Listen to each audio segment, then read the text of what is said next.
మీరు అడిగినట్లుగా అంత దూరం వెళ్ళి ఆ, ఈ మొత్తం విపత్తుని ఆ, కరోనా ఈ ఇప్పుడున్న వ్యవస్థ యొక్క సంక్షిప్త స్వభావాన్ని పాక్షిక స్వభావాన్ని ఎక్స్పోజ్ చేసింది, బహిర్గతపరిచింది కనుక ఇది అందరిని పట్టించుకునే ప్రభుత్వం కాదన్న సంగతి మా వలస కార్మికులు వాళ్ళు అర్థం చేసుకొని వాళ్ళ దారిని వాళ్ళు ఏమన్నారు, సారో మా దారిని మమ్మల్ని పోనీయండి, మీరు రైలు ఏర్పాటు చేస్తారని మేము నమ్మలేం, మీరు తిండి పెడతారని మేము నమ్మలేం, మా దారిని మమ్మల్ని పోనీయండి, అదొక్కటే అడిగారు.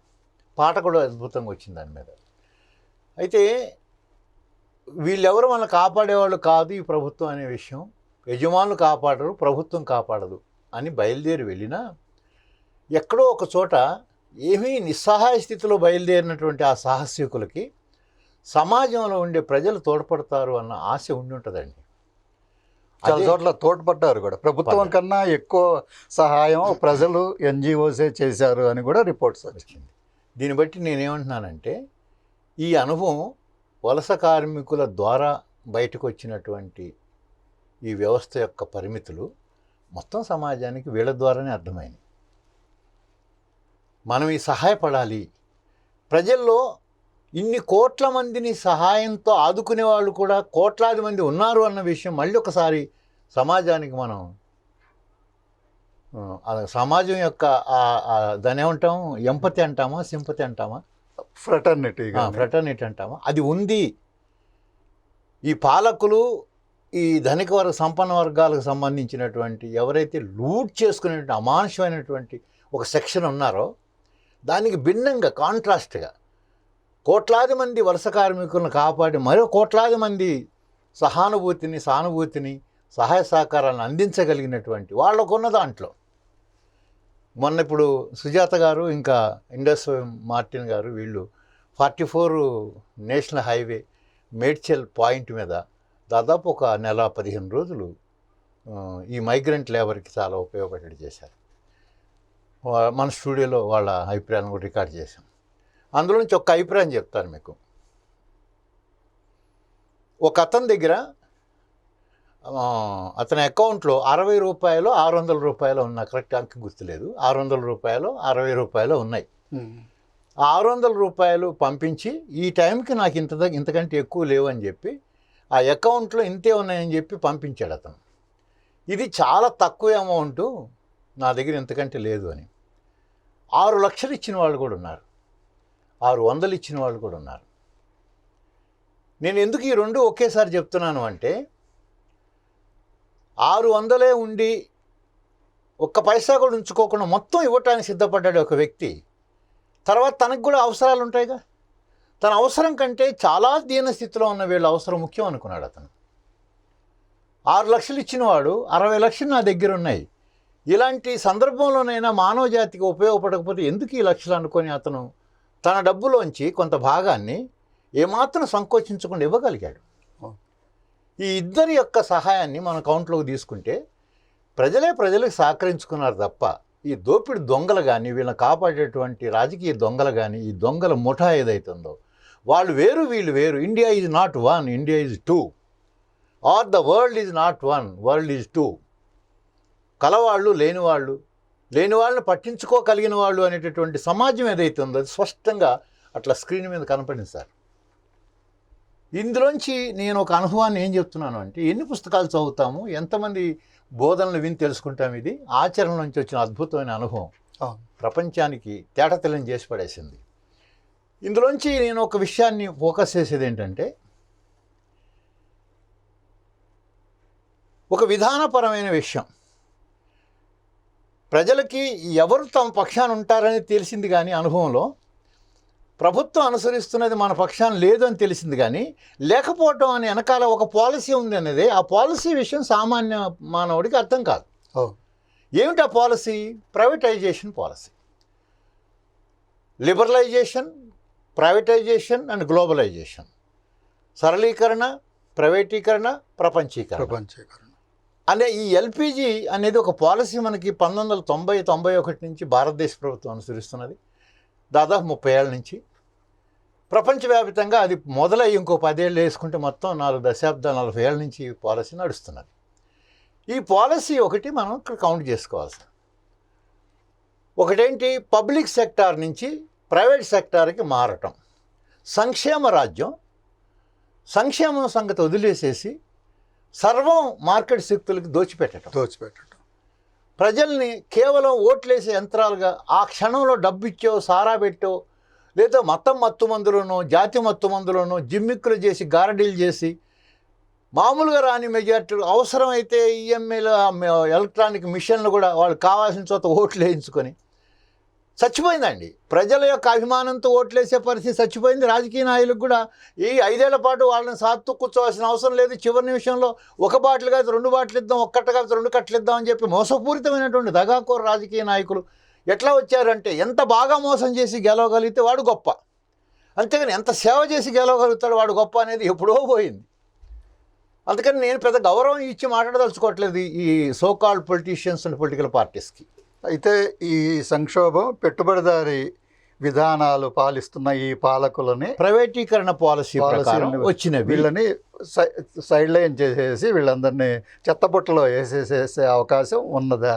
పెట్టుబడిదారీ విధానం వాస్తవానికి మనం చరిత్ర చూసుకుంటే తను సంక్షోభంలో పడినప్పుడల్లా తాను పరిరక్షించుకునే మార్గాలు తాయిలాలు ఇవ్వటమో మరేదో చేసి తాను రక్షించుకుంటూ ఉంటుంది. ఇప్పుడు మరి పెట్టుబడిదారీ విధానం ఆ విధంగా తాను రక్షించుకోకుండా ఉండాలంటే పెట్టుబడిదారీ విధానాన్ని తీసి చరిత్ర చెత్తబుట్టలో వేయాలంటే ఇప్పుడు ఈ ప్రస్తుత సంక్షోభం ఏమన్నా కొత్త మార్గాన్ని ఏమన్నా చూపించగలుగుతుంది? అంటే నాకు అనిపిస్తుంది ఏంటంటే, ఈ సంక్షోభం 2 విషయాల్లో 2 పాఠాలు ప్రజలకు అందిస్తూ ఉంది. ఒకటి, ఈ పెట్టుబడిదారీ ఆర్థిక వ్యవస్థ, నియోలిబరల్ ఆర్థిక విధానం ప్రజలందరినీ కాపాడలేదు అనే విషయం అర్థమైంది ఒక కోణం.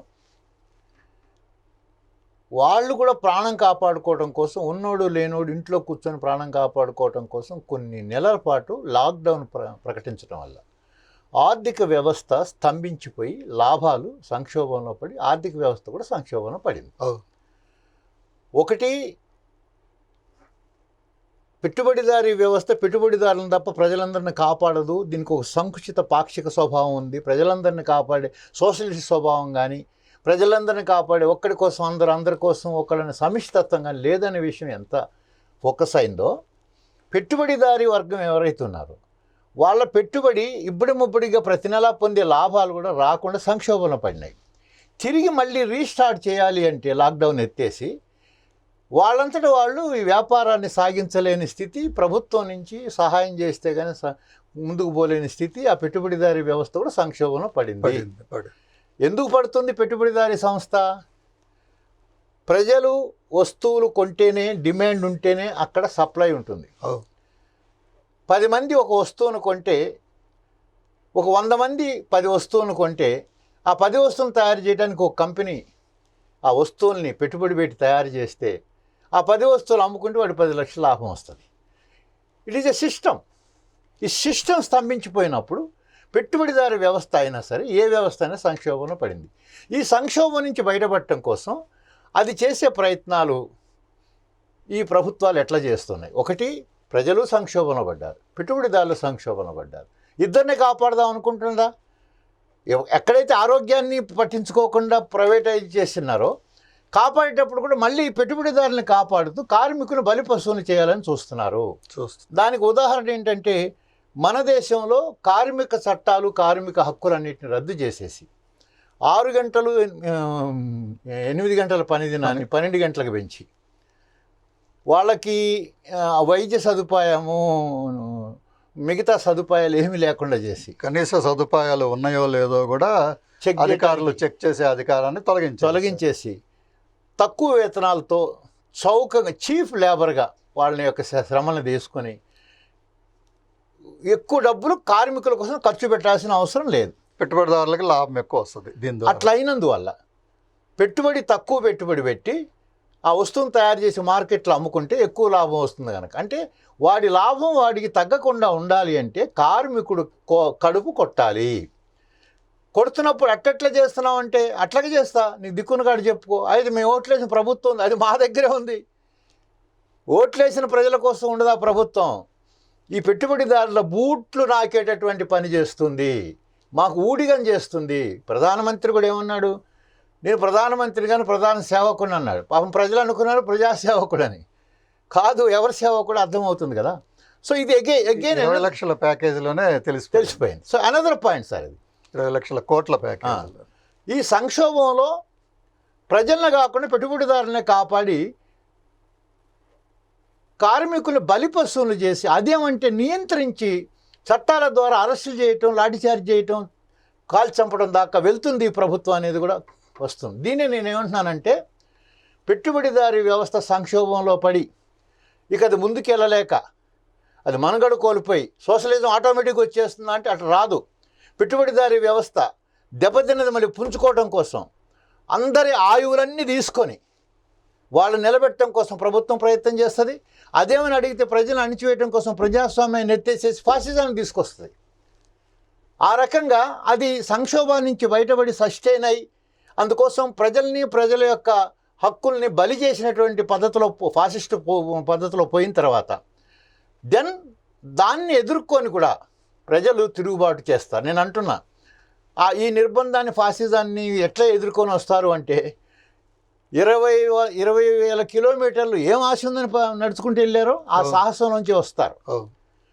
అలాంటి సాహసమైన వీరుల నాయకత్వంలో ఈ పోరాటం నడుస్తున్నటువంటి వాళ్ళకి సహాయం చేసినటువంటి కోట్లాది మంది ప్రజలు ఎవరు ఉన్నారో వాళ్ళందరూ కలిసి ప్రజా ఉద్యమంగా మారుతారు. ఆ హోప్ ఉంది నాకు. అది ప్రకృతిలో సమాజం నుంచి వస్తుంది.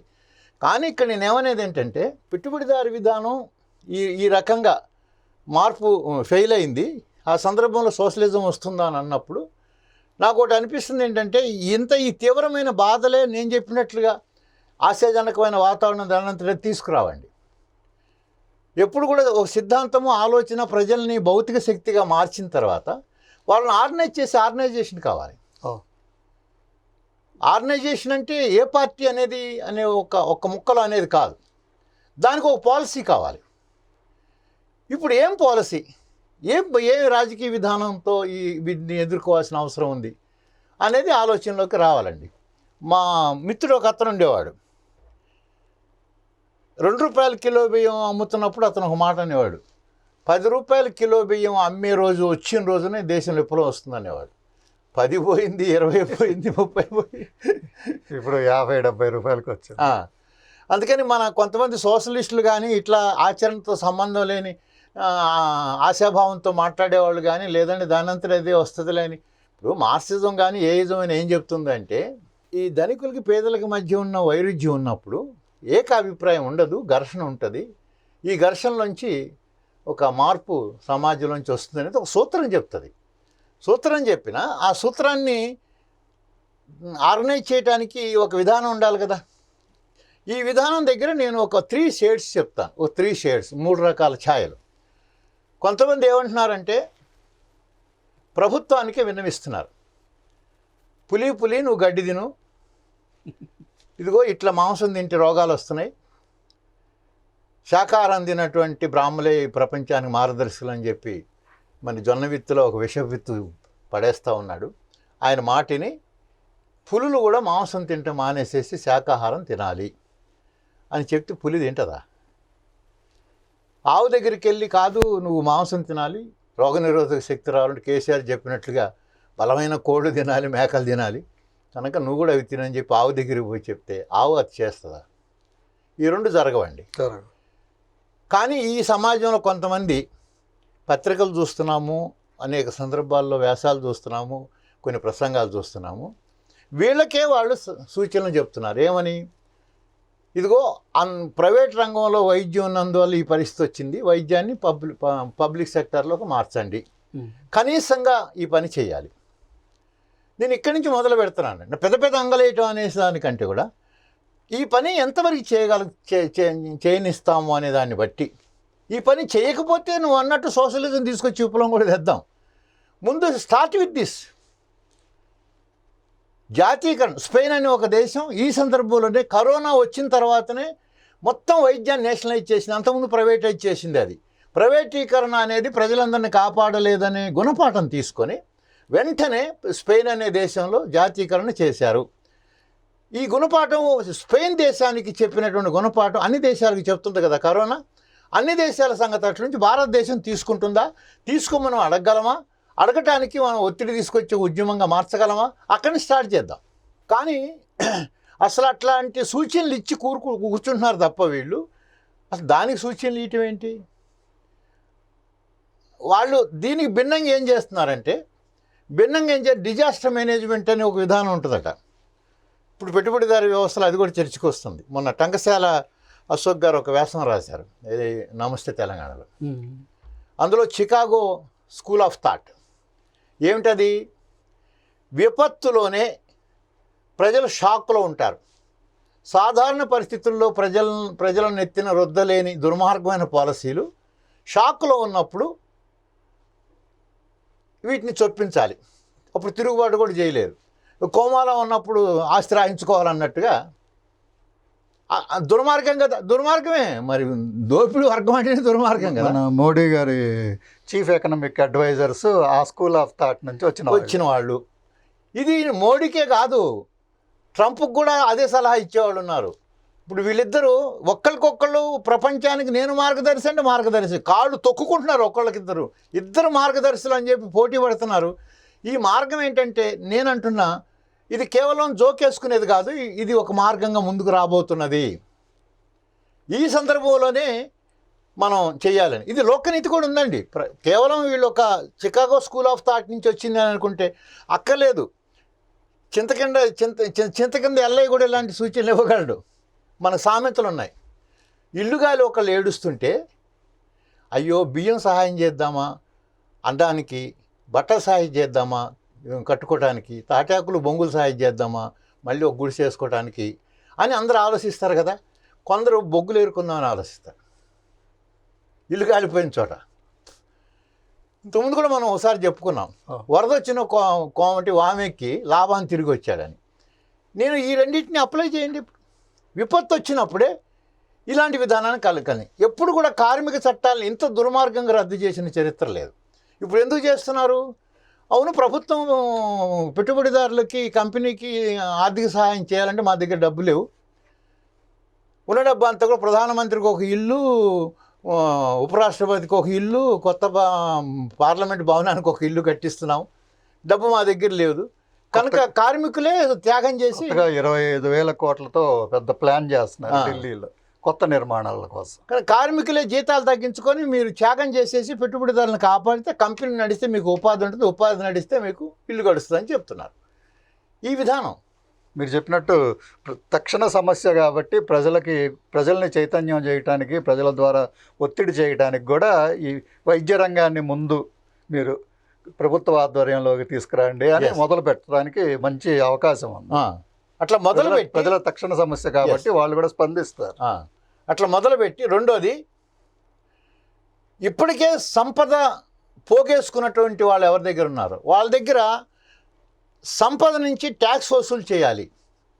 అంతే తప్ప కార్మికులు జీతాలు తగ్గించేసి, పని గంటలు పెంచి, సదుపాయాలు తగ్గించేసి, తర్వాత వాళ్ళ దగ్గర నుంచి వాళ్ళ శ్రమలోంచి పిండుకోవటం కాదు, సంపదలోంచి ట్యాక్స్ వేసి ఈ హాస్పిటల్స్కి సహాయం చేయాల్సిన అవసరం ఉంది, లేదా కార్మికులు సహాయం చేయాల్సిన అవసరం ఉంది.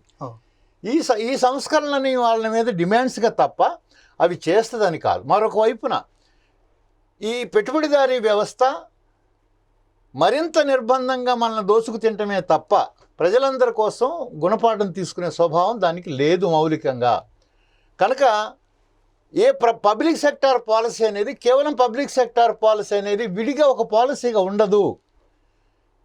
అసలు మొత్తం ప్రజలందరి పట్ల సమానమైనటువంటి బాధ్యత వహించేది సోషలిస్ట్ వ్యవస్థ ఒకటి ఉంది.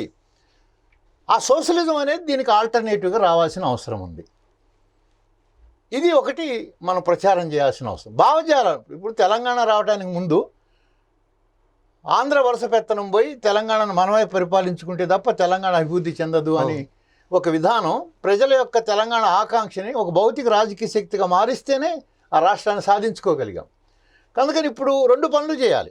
To expose the capitalist and the rulers, at the same time వీళ్ళే చేస్తారని నమ్మలేం మనం. కానీ మెడలు వంచి చేయించుదాం. అది చేయకపోతే మనం మరొక వ్యవస్థను నిర్మించుకోవడం, ప్రత్యామ్నాయ దృక్పథంతో ఆశాజనకంగా ఉండండి. ప్రజలందరినీ కాపాడే, ప్రజలందరినీ సమానంగా చూసే ఒక పాలసీ ఉంది. అది పబ్లిక్ సెక్టార్ నుంచి సోషలిజం దాకా ఎక్స్టెండ్ చేస్తే ఆ పాలసీ దాంట్లోంచి ఉంది. ఇవాళ ఒక కేరళ రాష్ట్రంలో ప్రజలందరూ పట్టించుకున్నారు, క్యూబాలో పట్టించుకున్నారు, అంటే సోషలిజం కారణంగా పట్టించుకున్నారు. కొంతమంది సోషలిస్టులు కాని వాళ్ళు కూడా నేషనలిజం తరఫున పట్టించుకున్నారు. ఈ నేషనలిజానికి సిద్ధం కాకపోతే సోషలిజానికి వెళ్దాం. కానీ నేషనలిజానికి సిద్ధం అవుతారు లేదు, ఈ పాలకుని నిలదీయండి. సిద్ధం కాకపోతే సోషలిజానికి వెళ్దామని చెప్పి మెట్టుగా ప్రజల్ని చైతన్యవంతం చేసి తీసుకెళ్లాల్సిన అవసరం ఉందండి. ఈ సోషలిజంని మనం ఇండియాకి అప్లై చేయాల్సింది, సోషల్ జస్టిస్ అని కూడా అనొచ్చా? అది తర్వాత వద్దామండి. ముందు ఇక్కడ ఇంకొక విషయం, ఇంకొక ఘట్టం ఉంది. ఆ ఘట్టం ఏంటంటే నేను అనేది ఒక విజన్. ఈ కరోనా తదనంతరం, కరోనాకు ముందు న్యూ లిబరల్ వ్యవస్థ ఉంది. కరోనాకు ముందు స్వేచ్ఛ వాణిజ్యం, ప్రపంచం అంతా మార్కెట్లో వాణిజ్యం చేసుకునేటటువంటి ఒక ఫ్రీ మార్కెట్ ఒకటి నడుస్తున్నది. ప్రపంచ యుద్ధాలు లేవు, ప్రపంచ శాంతి నడుస్తున్నది, ప్రపంచ మార్కెట్ నడుస్తున్నది. అందరూ కూడా ఎవరైనా వాళ్ళ వ్యాపారం ఎక్కడైనా చేసుకోవచ్చు. కనుక ఇప్పుడు దాకా నియో లిబరల్ ఆర్థిక విధానం, స్వేచ్ఛ మార్కెట్ విధానం ప్రపంచవ్యాప్తంగా నడుస్తున్నది. నియో లిబరల్ బూర్జువా రాజకీయ విధానం నడుస్తున్నది. ఈ రెండు కరోనా తర్వాత ఏం కాబోతున్నాయి అనేది మనం ఆలోచించుకోవాలండి. మనం ఎవరి మీద పోరాడి ఏ వ్యవస్థను నిర్మించుకోవాలనుకుంటున్నాం? It is a two line struggle. నీ పట్ల ఎవరు బాధ్యత వహించట్లేదో నీ వాళ్ళు కాదు అని కరోనా సందర్భంగా నీకు అనుభవం వచ్చింది. కానీ నువ్వే పరిపాలనలోకి రావాలి అంటే వాళ్ళ విధానాలతో నువ్వు ఘర్షణ పడాలి, పోరాడాలి. ప్రజలేమో వాళ్ళ బాధల కోసం రంగంలోకి వస్తారు.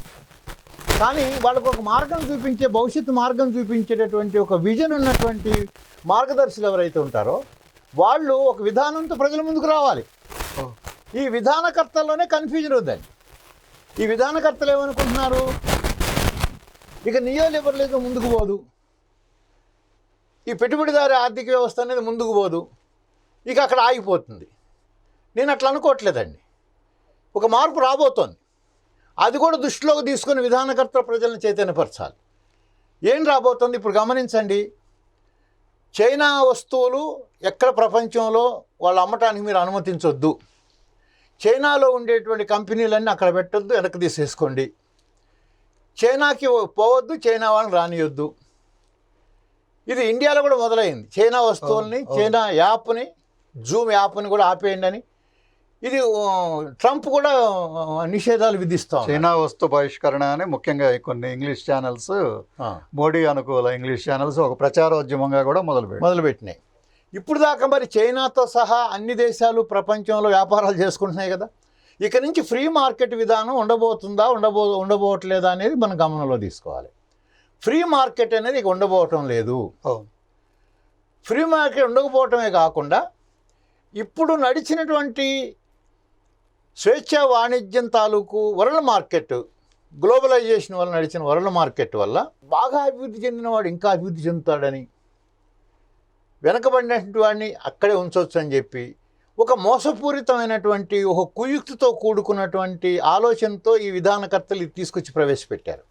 కానీ వాళ్ళు ఊహించిన దానికి భిన్నంగా, అంటే అమెరికా అప్పటికి ఒక సూపర్ పవర్గా ఉంటే మరింత సూపర్ పవర్గా ఎకనామికల్గా డెవలప్ అవుతుంది అనుకున్నారు. చూడబోతే అమెరికాతో పోటీ పడగలిగినటువంటి పరిస్థితుల్లో ఈ స్వేచ్ఛ వాణిజ్యాన్ని ఉపయోగించుకొని చైనా ఎదిగింది. అది వాళ్ళు ఊహించలేదు.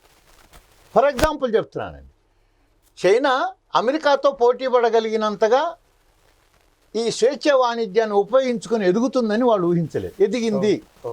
ఎదిగినాక ఏం చేయాలి? ఈ స్వేచ్ఛ మార్కెట్ ఉంటే అమెరికా ఒకటే ఎదుగుతుంది అనుకున్నాం, ఇంకోటి ఎదుగుతుందని దీన్ని ఆపేయాలని ఆలోచనకి రావచ్చు. ఆల్రెడీ మొదలైనవి. అందుకని స్వేచ్ఛ మార్కెట్ ఉండదు. ఎప్పుడైతే స్వేచ్ఛ మార్కెట్ ఉండదో, మార్కెట్ మీద ఆధిపత్యం కోసం ఆధిపత్య శక్తుల మధ్య ఘర్షణ స్టార్ట్ అవుతుంది. సయోధ్య కూడా ఉండదు, ప్రపంచ శాంతి కూడా ఉండదు. మరి దీంతో అమెరికా ఒకవైపు స్టాండ్ తీసుకొని అమెరికాకి చైనాకి మధ్య ఘర్షణ పెరిగితే దాన్ని ఇప్పుడు కోల్డ్ వార్ అంటున్నారు.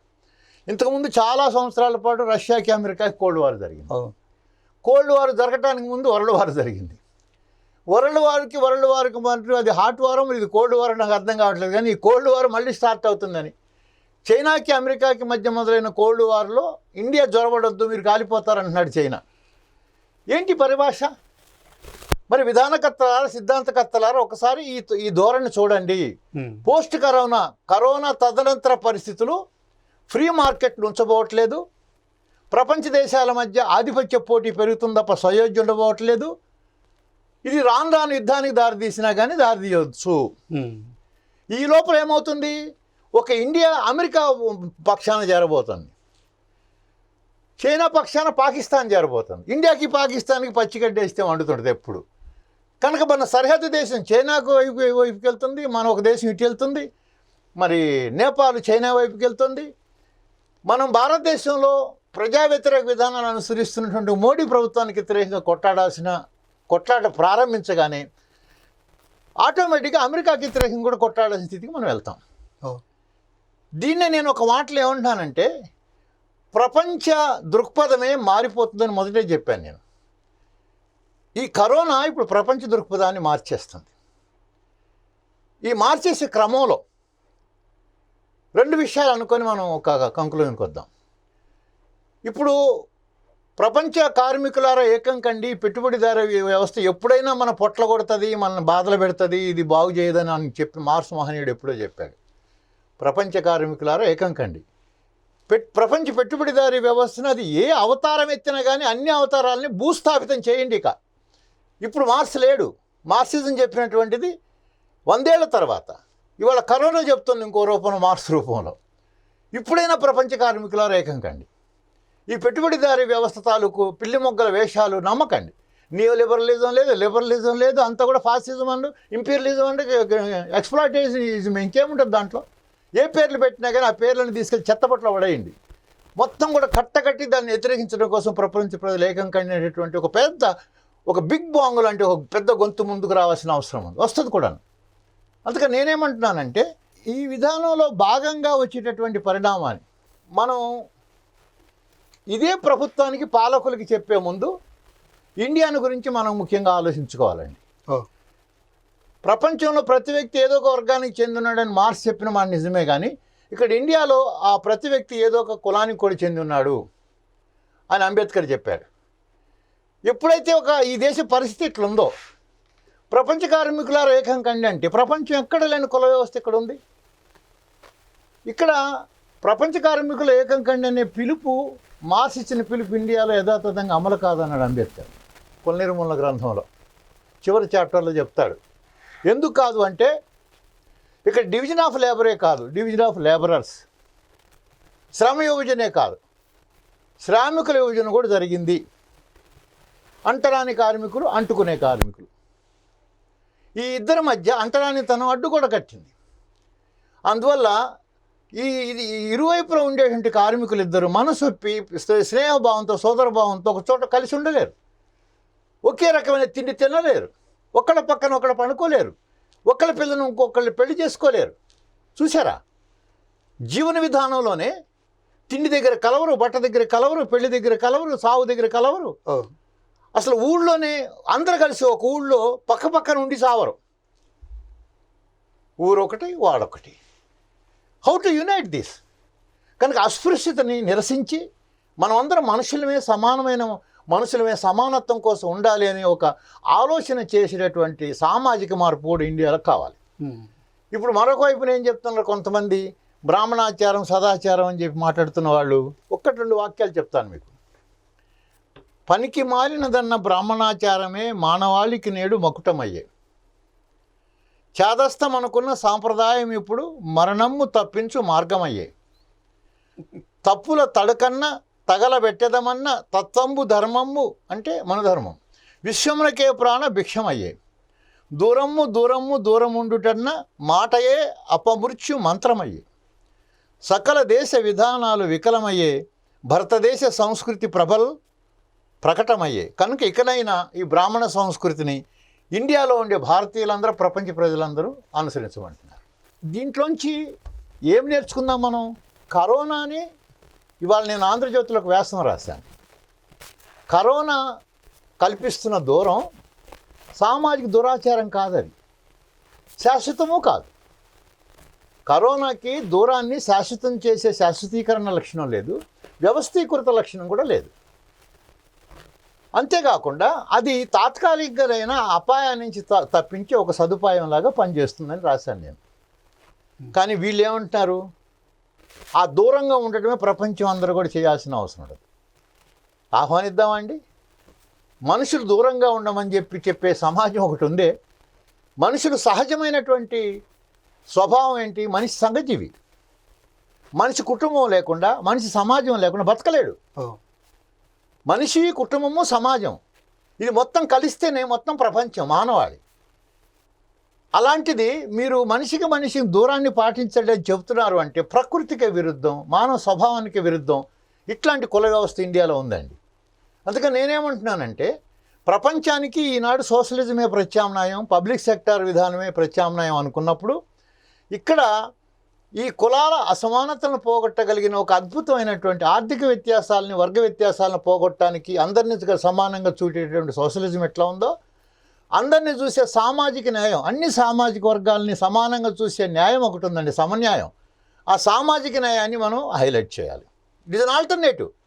కుల వ్యవస్థ కల్పించిన అసమానతలను చూసి బాధపడటం కాదు, అసమానతను పోగొట్టి సమానతను తీసుకురాగలిగినటువంటి ఒక గొప్ప సిద్ధాంతం ప్రపంచానికి ఒకటి ఉందన్నది, సామాజిక న్యాయం అనేది, సోషల్ జస్టిస్ అనేది ఈ దేశం నుంచి ప్రపంచానికి మనం చెప్పాల్సిన అవసరం. ఇదిగో ఈ దూరం చెప్పేటటువంటి వీళ్ళది కాదు చెప్పాల్సింది. దాన్ని ఎట్లా అర్థం చేసుకోవాలో ఒక ముక్క చెప్తాను నేను. Share and representation to all the social communities of India. Share and representation, వాటా, ప్రాతినిధ్యం. ఏ ప్రాతిపదిక మీద? జనాభా ప్రాతిపదిక మీద. మీ వాటా మీది, నా వాటా నాది, వాళ్ళ వాటా వాళ్ళది, ఎవరి వాటా వాళ్ళది, అందరికీ సమానంగా పంచాలి. ఇందులో తప్పేముందండి? ఇది గొప్ప ఒక సమూహాలకి సమానంగా పంపే సామాజిక న్యాయ సిద్ధాంతం. అందుకని నేను ఒక మొక్కలో ఏం చెప్తున్నానంటే, ప్రపంచం మొత్తానికి సోషలిజం ప్రత్యామ్నాయం అయితే ఇక్కడ social justice, socialism is alternative to Indian people. ఇది ఒక విజన్గా మనం ప్రజలకి ఈ సందర్భంగా చెబుతూ, ఆ వైపు నుంచి ఈ కుల అసమానతల్ని పోగొట్టే సమానత్వం కోసం పనిచేయాలి, సామాజిక ఆర్థిక అసమానతలు పోగొట్టే ఒక సోషలిజం కోసం కూడా పనిచేయాలి. ఈ విధానం చెబుతూనే అట్ ది సేమ్ టైం మరి ఇటు పెట్టుబడిదారీ వ్యవస్థని, కుల వ్యవస్థని పెంచి పోషించే వర్గాలు కూడా అటు పోటీ పడుతున్నాయి. వాళ్ళతో ఈ ప్రత్యామ్నాయ విధానాలతో పోటీ పడాలి. ప్రజల్ని ఎడ్యుకేట్ చేయడానికి విధానాలతో ప్రజల దగ్గరికి వెళ్ళాలి సంస్థలు. ఈ సంస్థల వెనకాల సిద్ధాంతకర్తలు ముందు వాళ్ళ గందరగోళం నుంచి, అయోమయం నుంచి ముందు బయటపడండి. మీరు ఆ వ్యవస్థనే బాగు చేద్దామని అనుకుంటే స్టెప్ బై స్టెప్ రండి, కానీ అది సాధ్యం కాదు. ఇకనైనా సరే ప్రత్యామ్నాయ వ్యవస్థ కోసం పోవాల్సిన అవసరం ఉంది. అది సోషల్ జస్టిస్, సోషలిజమే ఇండియాకి ఒక ప్రత్యామ్నాయమైనటువంటి ఆలోచన చెప్పొచ్చు. చాలా బాగా చెప్పారండి. ఈరోజు మనం కరోనా సంక్షోభం నేపథ్యంలో ఒక భవిష్యత్ దర్శనం ఎట్లా ఉండాలి, ఈ కరోనా తెచ్చిన ఈ సంక్షోభంకి ఒక ఆల్టర్నేటివ్, ముఖ్యంగా ఇండియన్ ఆల్టర్నేటివ్ ఎట్లా ఉండాలి, దానికోసం ఏం చేయాలి అనే విషయం మీద చాలా చక్కగా విశ్లేషణ చేశారు ఉషా గారు. చాలా థ్యాంక్స్ అండి. ఇంకొక రోజు ఇంకొక సబ్జెక్ట్తో మళ్ళీ మీ ముందుకు ఉంటాం. నమస్తే.